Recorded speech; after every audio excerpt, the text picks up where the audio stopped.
my YouTube friends! I don't do opinion videos a lot on this channel, but every once in a while, I think there's news and information the live streaming community needs to know about. Like this video where I talked about the Streamyard corporate buyout. Well, a lot of the things that I talked about in that video have already happened. I mean, this is one of those times where I wish I'd been wrong, but unfortunately, it was pretty much spot on. Today, I want to talk about what happened, but more importantly, what your alternatives are if you are a Streamyard user. So you know what?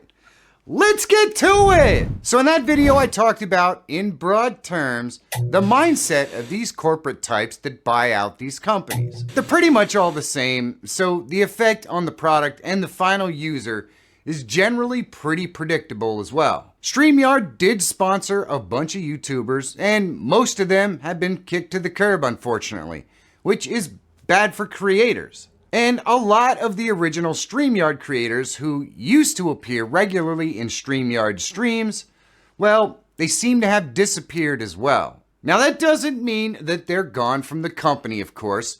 I don't have any inside information, but it would seem by their absence that they're not part of the long-term plans for Streamyard at the very least. And of course, the worst of it is the prices increased, which I really hoped wouldn't happen. The biggest reason I hoped it wouldn't happen is because, well, Streamyard is kind of the leader in browser-based streaming.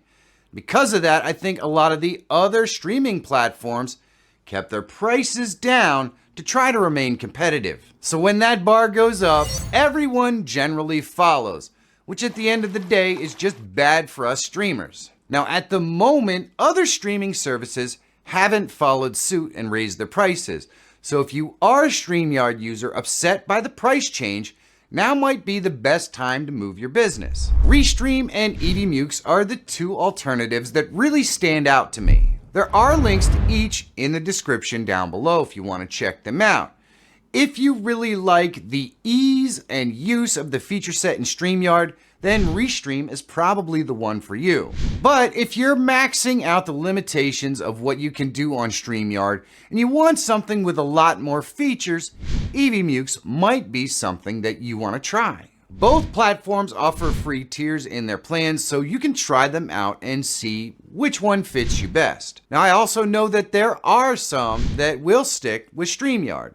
And honestly, I totally get why. I mean, some folks have used it for years, it's comfortable and easy, and the price increase isn't outrageous, so why not just stick with them? Sometimes it's just easier to stick with what works for you, and I don't think that that's a bad decision if that's where you're at. As always, if you aren't familiar with Streamyard, there are links in the description so you can check it out for yourself. And they do still offer a free tier as well. And that brings you up to speed on the landscape of browser-based live streaming tools. I really hope that Streamyard backs up its price increase with some updates that add features to the software. It's been a long time coming, to be honest. Luckily, there are alternatives for those ready to try something else. If you want to see a video comparing all these browser-based streaming tools, you should check this video out. And if you're always looking for tools, tips, and tricks to help make you a better live streamer or YouTuber, subscribe to the channel. My name is Michael Feyrer Jr. Thank you so much for watching. Have a great day, and I'll see you in the next one.